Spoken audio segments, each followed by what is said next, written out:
கர்த்தருடைய பரிசுநாமத்துக்கு ஸ்தோத்திரம். கிறிஸ்தவர்களாகிய நம்ம வாழ்க்கையில ஒரு கடினமான சூழ்நிலைகள் போகும்போது, இல்ல நம்ம குடும்பத்துல ஒரு பிரச்சனை, நம்ம பிள்ளைகள் வாழ்க்கையில ஒரு பிரச்சனை, நம்ம வேலையில ஒரு பிரச்சனை, நம்ம தொழில்ல ஒரு பிரச்சனை, ஆவிக்குரிய வாழ்க்கையில ஒரு பிரச்சனை அப்படின்னா, நம்ம நெறைய நேரம் புறஜாதிகள் போல மாறிடுறோம். எப்படின்னா, அப்ப நம்ம என்ன மாரி வார்த்தைகள் நம்ம பேசுறோன்னு சொல்லி நீங்க யோசிச்சு பாருங்களேன். இல்ல, நம்ம நார்மலா கிறிஸ்துவலா இருக்கும்போது விசுவாசமான வார்த்தைகள் பேசுவோம். ஆனா, நம்ம அந்த சூழ்நிலைகள் மத்தியில போகும்போது ஆட்டோமேட்டிக்கா நம்மோட வாயில வார்த்தைகள், நம்ம எண்ணங்கள் எல்லாம் புறஜாதியர் போல மாறும். ஃபார் எக்ஸாம்பிள் நம்ம என்ன சொல்லுவோம்னா, "என் தலைவிதி இப்படிதாங்க. நான் கடைசி வரைக்கும் இப்படிதான் கஷ்டப்படணும். என் தலையில கடவுள் இப்படிதான் எழுதி வச்சிருக்கிறாரு." சில பேர் கடவுளுக்கு கண் இல்ல, காது இல்ல, மூக்கு இல்ல அப்படின்னு சொல்லி நம்ம கிறிஸ்தவர்கள் என்றே மறந்துட்டு புறஜாதிகள் போல நம்ம நம்ம புலம்ப ஆரம்பிச்சோம். நமக்கு ஏன் இதெல்லாம் வருது? ஏன் இந்த அவிசுவாசமான வார்த்தைகள் வருதுன்னா, நமக்கு மட்டும் வரலங்க. ஆதி காலத்துல இருந்தே அப்படிதான். நம்ம சங்கீதத்துல வாசிக்கிறோம். நீங்க சங்கீதம் 77:9 தேவன் இரக்கம் செய்ய மறந்தாரோ, கோபத்தினாலே தமது உருக்கமான இரக்கங்களை அடைத்துக் கொண்டாரோ என்றேன். ஆசாப் தன் வாழ்க்கையில படுற கஷ்டத்தை நோக்கி அவர் என்ன பண்றாரு? புலம்ப ஆரம்பிச்சிருவார். கடவுள் இரக்கமே இல்லையா?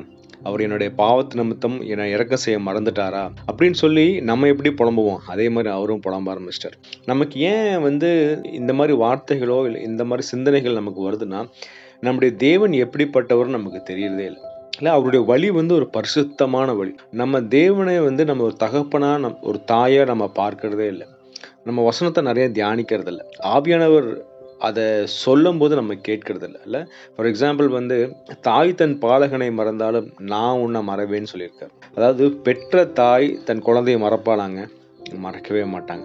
ஆனா அப்படி அவங்க மறந்தாலும் நான் மறக்க மாட்டேன் அப்படின்னு சொல்லி கடவுள் சொல்றார். அது மட்டும் இல்லைங்க, ஒரு தகப்பன் தேற்றுவது போல நான் தேற்றுவேன்னு சொல்றார். இதெல்லாம் நம்ம ஏன் நமக்கு அந்த இருதயம் அந்த வசனத்துல நிலை கொள்ளனா, நம்ம இருதயம் இன்னும் தேவன் பக்கத்துல போல நம்ம இருதயம் இன்னும் கடினமா இருக்கு.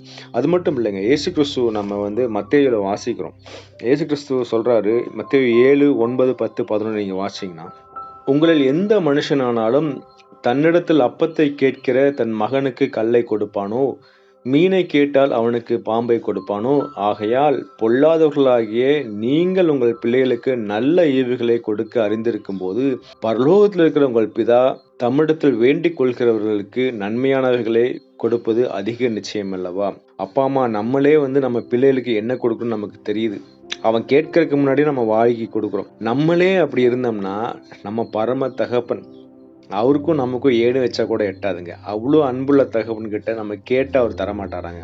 கண்டிப்பா தருவார். ஆனா நம்ம என்ன எதிர்பார்க்கிறோம்னா, நம்ம எது கேட்டாலும் குடுக்கணும்னு நம்ம எதிர்பார்க்கிறோம். ஒரு சின்ன எக்ஸாம்பிள் பாத்தீங்கன்னா, நம்மளுக்கு பிள்ளைகள் இருக்கிறாங்க இல்லையா? அந்த பிள்ளை சிறு பிரயாசத்துல சாக்லேட் வேணும்னு அடம் பிடிக்கும். நம்ம என்ன சொல்லுவோம்? சாக்லேட் வாங்கி குடுப்போம். ஆனா நமக்கு தெரியும், இந்த பிள்ளைக்கு சாக்லேட் சாப்பிட்டா பல்லு சொத்தையாகும். அவனுக்கு பின்னாடி கஷ்டப்படுவான், பல்லு இல்லாம கஷ்டப்படுவான். அதனால நம்ம சாக்லேட் வாங்கி கொடுக்கக்கூடாதுன்னு நமக்கு தெரியும். அதனால என்ன பண்ணுவோம்? சில டைம் நம்ம வாங்கி கொடுப்போம், சில டைம் வாங்கி கொடுக்க மாட்டோம். அப்ப அந்த பிள்ளை என்ன நினைக்கும்? எங்க அப்பா ரொம்ப கடினமான இருதயம் உள்ளவர். அவர்கிட்ட எல்லாமே இருக்கு, காசு இருக்கு. ஒரு சாக்லேட் வாங்கி தர மாட்டாரா?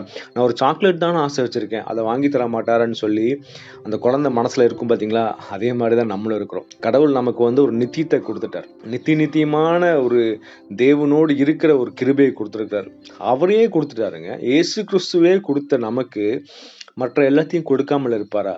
அதனால நமக்கு என்ன நல்லதுன்னு சொல்லி கடவுளுக்கு தெரியும். அதனால இப்ப நம்ம கேட்கிறோம்னு வச்சுங்களேன், அது குடுக்கலன்னா கடவுளுக்கு தெரியும். இந்த பொருள் இவனுக்கு குடுத்தா, இந்த பொருள்னால அவனுக்கு ஆபத்து ஏற்படும். ஃபார் எக்ஸாம்பிள் உங்க புள்ள பைக் கேட்கறான்னு வச்சுங்களேன். புள்ள 12வது படிக்கிறான். உங்களுக்கு தெரியும், அந்த பிள்ளை பைக் ஓட்டிட்டு போனா அவனுக்கு கரெக்டா கண்ட்ரோல் பண்ண தெரியாது. அந்த சின்ன வயசுல ரொம்ப ஸ்பீடா போய் ஆக்சிடென்ட் ஆயிட்டு இறந்து போற கூட சான்ஸ் இருக்குன்னு நமக்கு தெரியும். அதனாலதான் நம்ம என்ன பண்ணுவோம்? டேய் வேண்டாடான்னு சொல்லுவோம். ஆனா அந்த பிள்ளை என்ன திங்க் பண்ணுவான்? நம்மளை எதிரியா பார்ப்பான். என்ன எங்க அப்பா அம்மா என்ன கேட்டா வாங்கி தர மாட்டேங்கிறாங்க. அதே மாதிரிதான் நமக்கும். நம்ம ஒரு பொருள் கேட்கிறோம், ஒரு சூழ்நிலையை மாத்தி கொடுக்குறோம்னா, அந்த சூழ்நிலையை நம்ம மாத்தி கொடுத்தோம்னா, நம்ம அந்த சூழ்நிலையில இருந்து வெளியே வந்தோம்னா, நம்ம பாவத்துல விழுகிறதுக்கு சான்ஸ் இருக்கு. பவுல் அதுதானே கேட்கிறாரு. பவுல் கேட்கிறார், கடவுளே, எனக்கு என்னுடைய மாம்சத்துல ஒரு முள்ளு கொடுக்கப்பட்டிருக்கிறது, அந்த முள்ளை நீக்கி போடுங்கன்னு சொன்ன உடனே, அதெல்லாம் இல்ல பவுல், நீ அந்த முள்ளு இருந்தாதான் நீ என்ன பண்ணுவ? ஹம்பிளா இருப்ப. அவர் தான் சொல்லுவார், எனக்கு அதிகமான வெளிப்பாடுகள் இருக்கு. அந்த வெளிப்பாடுகள் நிமித்தம் எனக்கு பெருமை வந்துடக்கூடாதுன்னு நினைச்சு தான் கடவுள் அந்த முள்ள கொடுத்துருக்காரு. அதுதான் கடவுள் சொல்லுவார், உன்னுடைய பலவீனத்துல என் பலன் பூரணமா இருக்குன்னு சொல்லுவார். நம்ம கஷ்டப்பட நேரத்துல கடவுளுடைய கரம் கூட இருக்கும்போது அது நம்மளுக்கு கம்ஃபர்ட் பண்ணி கொடுக்குங்க. அதனால நம்ம ஃபர்ஸ்ட் தேவன் அன்புள்ளவர் அப்படின்னு சொல்லி புரிஞ்சுக்கணும். ரெண்டாவது வந்து பார்த்தீங்கன்னா, ஆசாப்போட சங்கீதத்தில் நம்ம வாசிக்கணும் இல்லையா? நீங்கள் வந்து சங்கீதம் 77:10-11 வாசிச்சிங்கன்னா, அவர் அவ்வளோ நாள் புலம்புறார் இல்லையா? கடவுள் இறக்கம் செய்ய மறந்துட்டாரா? நித்திய காலமா என்னை தள்ளி விட்டுருவாரா? கிருபை வந்து முற்றிலும் அற்று போயிட்டுறா? வாக்குத்தத்தம் கொடுத்துருக்காரு, அது கடைசி வரைக்கும் வராதா? அப்படின்னு சொல்லி நிறைய கொஸ்டின்ஸ் கேட்டவர், அவர் என்ன சொல்றாரு? 10வது வசனம் வாசிங்கன்னா, அப்பொழுது நான் இது என் பலவீனம். என்ன சொல்றாரு? இது எனக்கு வந்து ஒரு பலவீனமா இருக்கு. ஏன்னா நம்ம கடவுளை வந்து அந்த அன்பை நம்ம ருசி பார்க்க முடியாதனால எனக்கு இந்த அவிசுவாசமான காரியங்கள் வந்துரு. இது என்னோட பலவீனம். அப்ப நான் அவர் என்ன பண்றாரு நீங்க பார்த்தீங்கன்னா, 10வது வசனம், அப்பொழுது நான் இது என் பலவீனமும் ஆனாலும் உன்னதமானவருடைய வலது கரத்தில் உள்ள வருஷங்களை நினைவு கூறுவேன். கர்த்தருடைய செயல்களை நினைவு கூறுவேன். உம்முடைய பூர்வ காலத்து அதிசயங்களே நினைவு கூறுவேன். அதாவது என்ன பண்றாரு, கடவுள் என்னை இவ்வளோ நாள் கூட்டிட்டு வந்ததை நான் மறந்துட்டேன். இப்போ இந்த பிரச்சனையில் நான் போயிட்டு இருக்கேன். சரிதான், என்னுடைய பழைய வாழ்க்கையை நான் நோக்கி பார்க்கும்போது கடவுள் என்னை எவ்வளோ அற்புதமா நடத்தி வந்தார் சொல்லி நான் மறந்துட்டேன்னு சொல்றாரு. அதை பார்க்கும்போது கடவுள் கண்டிப்பா இரக்கம் செய்வார். தேவன் என் மேல வந்து அன்பா தான் இருக்கிறார், தேவன் என் மேல இரக்கமா தான் இருக்காருன்னு சொல்லி நமக்கு புரிய வருது இல்லையா? இஸ்ரேல் மக்களை வந்து பார்த்தீங்கன்னா, அவங்க வனாந்திர பாதையில் வராங்க.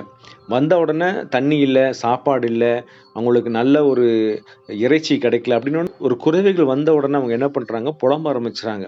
இவ்வளோ நாள் நடத்திட்டு வந்தது தேவன் தானே, செங்கடலை பிறந்து கூட்டிட்டு வந்தாரு, 10 வாதைகளை எகிப்திற்கு கொடுத்தாரு. இது எல்லாத்தையும் பார்த்த மக்கள் இப்போ ஒரு சின்ன ஒரு குறைவு வந்ததுன்னா புலம்ப ஆரம்பிச்சுறாங்க. நம்மளும் அப்படிதாங்க. நம்ம என்ன பண்ண மாட்டேங்கிறோம்னா, நமக்கு தேவன் கொடுத்த ஆசீர்வாதங்களையும் நமக்கு தேவன் கொடுத்த அபிஷேகத்தையும் நம்ம எழுதி வைக்கிறது இல்லை. சும்மா நீங்கள் என்ன பண்ணுங்கன்னா, ஒரு நாள் உட்கார்ந்து இவ்வளோ காலமாக தேவன் உங்களை அற்புதமாக வழிநடத்திட்டு வந்த சுச்சுவேஷன்ஸ்லாம் எழுதி பாருங்க. அப்போதான் தெரியும் நமக்கு வந்து தேவன் நம்மளை எவ்வளோ அழகாக நடத்திட்டு வந்திருக்கிறார்.